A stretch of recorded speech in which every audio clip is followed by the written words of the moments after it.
to the Crisis Averted podcast, produced by CJ Media Solutions. I'm your host, CJ Arlotta. In this episode, I speak with Amanda Long, Senior Account Director at Hughes Agency, a full-service public relations, marketing, and advertising agency. During our conversation, Amanda shares her thoughts on how her background in marketing has shaped her approach to PR and provides her take on why it's so important to look at the entire picture when a crisis arises. Feel free to send me your feedback at cj@cjmediasolutionsllc.com. Amanda can be reached at amandal@hughes-agency.com. Thanks for listening. So Amanda, it's great to be talking with you today. Yeah, thanks for asking me to participate. So for listeners who may not be familiar with Hughes Agency, what should they know about the firm? Okay, so Hughes Agency has been around for about 20 years, and we are a full-service marketing communications firm based in Greenville, South Carolina. We have clients that range from a Fortune 200 company to government entities to small business, local nonprofits, and higher education, among many others. But we offer, full service, so advertising, public relations, events, community relations, all different types of things like that for our clients. But it's really about finding out how we can help our clients meet their audiences in a way that is meaningful to them. Any verticals in particular, or the clients really range? Well, we have a good mix, actually. So we have technology clients, finance, higher ed, co-working, actually, hospitality, and real estate are some of the ones that we have a lot of experience in. And what about your role specifically? What are your responsibilities? What does your typical day-to-day look like? So I've been at Hughes Agency for about 10 years, and I'm a senior account director, so I'm one of the members of the senior leadership team. And so I'm responsible for a group of people, so from the media side, so any advertising, paid advertising, I manage that team along with public relations and strategic, marketing communications people. So I'm responsible for helping to guide those clients and helping to guide the team and helping them in ways to help them be successful. And you started your career in marketing, correct? I did. I started actually working for an advertising agency and did that for many years, and then moved on to a smaller company where I did word of mouth marketing and branding and identity work, and then got into public relations actually 10 years ago when I started at Hughes Agency. So it was something that was always a part of the mix that my agencies offered our clients, but it wasn't something that I was directly responsible for until now. Mm-hmm. How has your background in marketing shaped the way you approach PR? Well, it's all really the same in the sense that you have to do your research and plan out what you're going to do, whether you're doing, this discipline in marketing or that one. But because I've worked in different ways in marketing, it gives me more of a holistic perspective. So I'm not evaluating things just from public relations. I'm looking at things from, your advertising, how your front desk staff is talking to your customers, to what your signage looks like in the building. So I'm looking at things from every perspective, every touch point that you possibly could have with one of your core audiences. And how do you apply that approach to crisis communication specifically? So for crisis, crisis is a part of, just a part of everything that you should be doing. But it really means that you need to make sure you know who all your different audiences are in advance. And you also need to understand what drives them, what's important to them, where are they? So where are they consuming information? Like, how can you get information to them in a way that they care about, not in the way that you care about? But it still has to be brand consistent. So that's sometimes a challenge. And how important is it to look at the entire picture when a crisis hits? Oh, it's incredibly important, because if not, you could have a disaster on your hand that's a little bit different than the one you think you might be dealing with, honestly. Yeah. So, you have to look at everything. Yeah. What about reviewing how you've been branding a client when a crisis hits? For example, going back and ensuring there isn't any advertising in the works that may make your client seem tone deaf to the crisis at hand. Right. So that's why it's helpful to have, when a crisis hits, you're trying to deal with an immediate situation. And so it's really important to have everything in advance. So have everything planned out in advance, have your marketing plan, understand, where everything is. It can be damaging. We had a client recently who they were offering, a specific promotion. And when they shut down, they no longer could offer that, but the ads were still running. And that it was, we had to go in and make sure and look at all of the creative and make sure that what we had was appropriate. And the challenge is, as things changed, and as you know, in this current crisis that everybody's dealing with, not just one company, for about a week and a half, it changed hour by hour. So we had to redo their advertising, their creative rotation 3 different times before we settled it, because things changed so much. What goes into all of that planning? I mean, when you're working with your teams in various departments, how do you plan accordingly? It has to be difficult, especially when a crisis hits, to kind of pull everybody together, look at what's on the table, and move forward from there. Yeah, I mean, I think it goes back to having a crisis plan in place before a crisis actually hits. And it's funny when you approach clients about it. Oftentimes they're like, "Oh, well, we'll get to that. Right now, we need to focus on this." Nobody ever needs a crisis communications plan until they have a crisis, and technically they don't. And if you don't have one, the amount of work that goes into figuring out the whole process can be a nightmare and can keep you from getting the messages out there in a timely fashion, and it can be damaging to your brand if you don't. So, in this particular crisis that we're all dealing with, with our clients, we have a really good relationship with our client and internally with our team, where we're extremely collaborative. And that actually really helps a lot, because we know how to work with each other. We understand what needs to happen in order to make things, happen in a timely fashion. So that's incredibly helpful, to have that full picture of everything that your clients are doing, from their advertising, marketing, social media, just across the board. And of course, you're talking about the COVID-19 outbreak. Are you seeing? Yes. Are you managing this across the board with your clients, or are your clients? It really varies. It does vary. It does.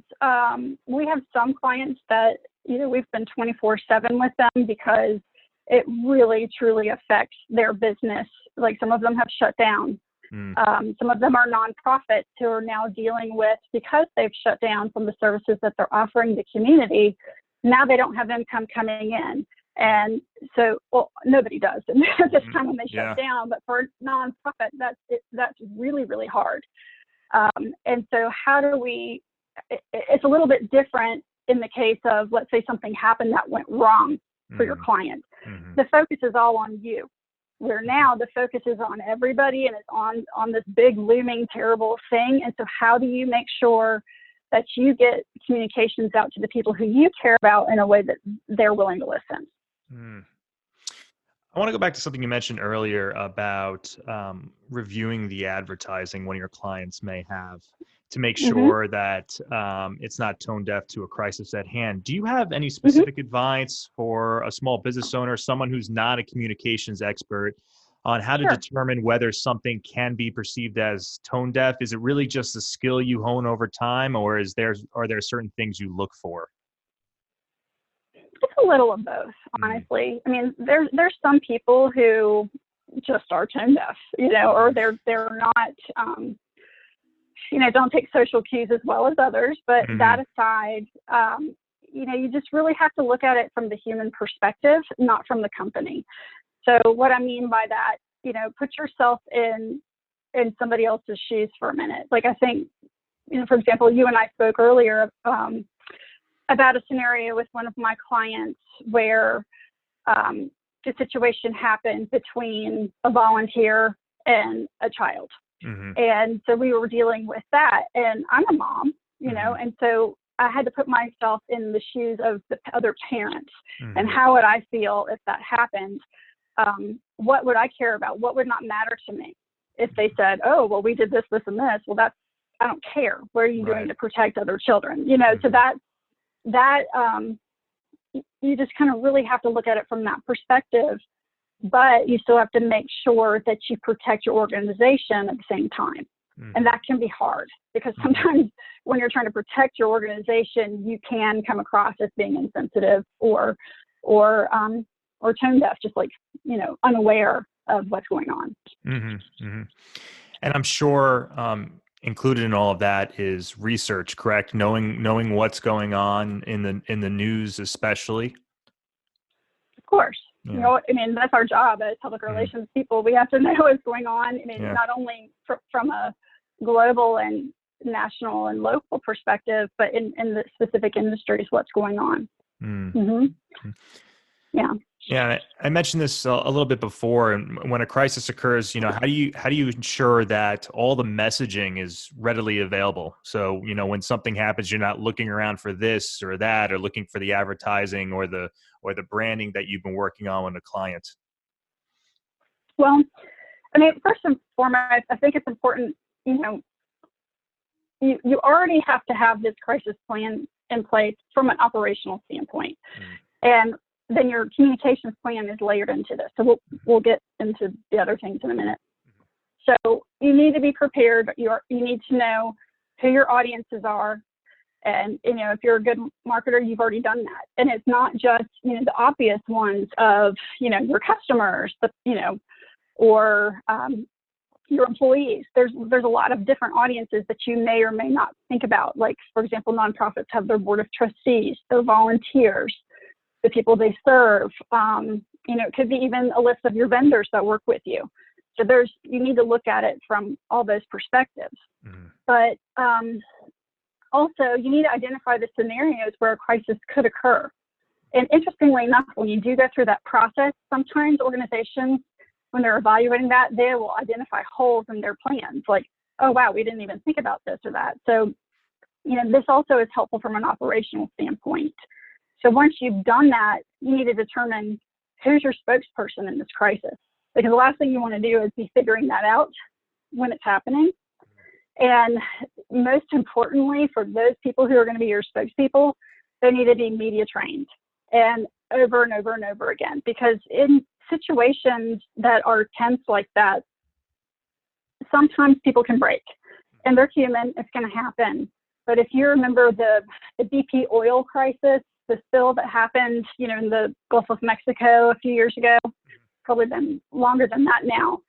But the CEO was in a press conference and he started complaining about how tired he was and how he wanted to go home.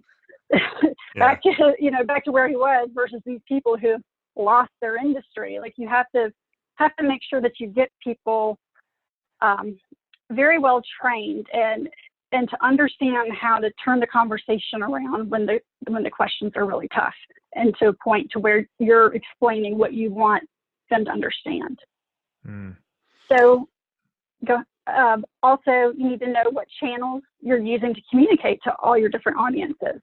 You need to know that up front. And you know, and oftentimes you'll find things, you know, in a crisis, like you didn't know that this existed or that existed. That's okay. But you need to have the majority of it done. And then from the messaging, you know, you have to evaluate across the board what's current, what are we saying now, how will that affect our brand negatively if it stays in place. Sometimes it doesn't, but oftentimes it does. So the other thing that we've seen is what platforms are you using when you're scheduling content out. Like, are you using, you know, HubSpot or Hootsuite or something like that to schedule your posts? And sometimes people will forget that they've done that, and then you'll see something pop up. So you need to think about those things too. And then for each scenario, it's good to have something written out already.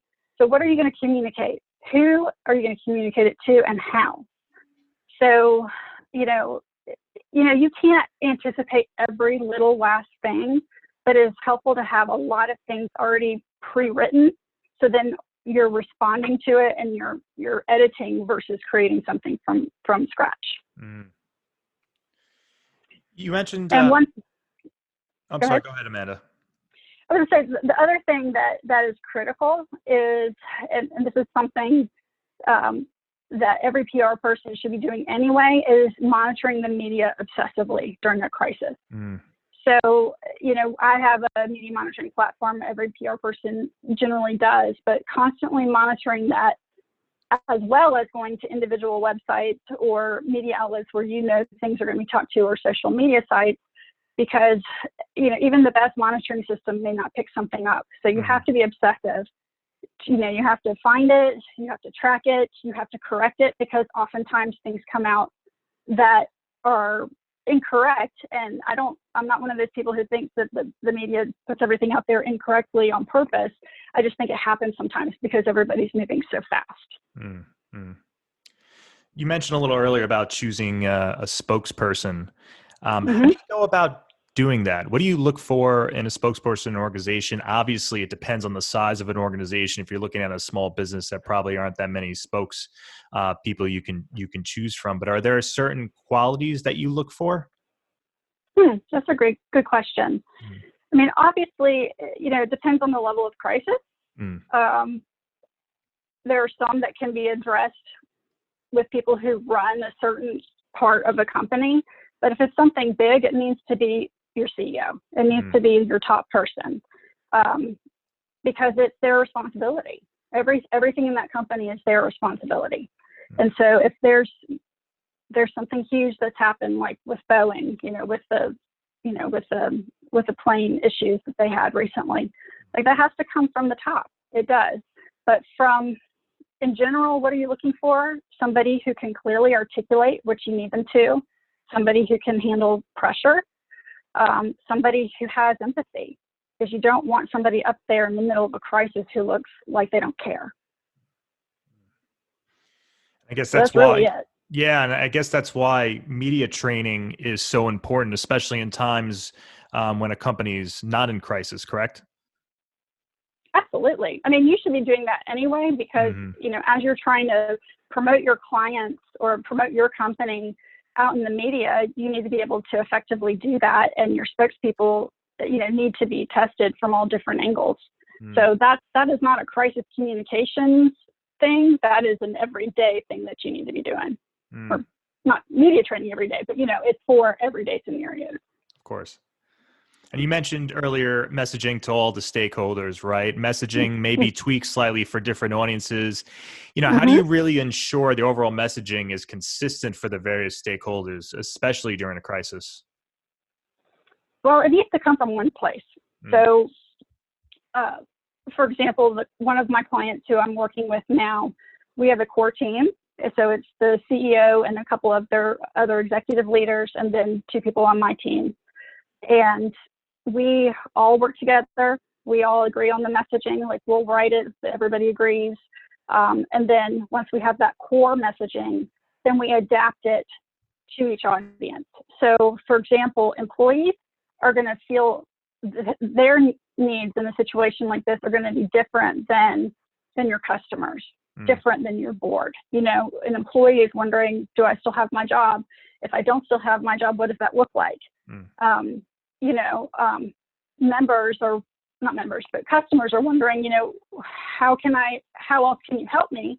Or, do I need to go elsewhere, type of thing. So how are you messaging with them? And obviously your board of directors you're going to have a very different message to them.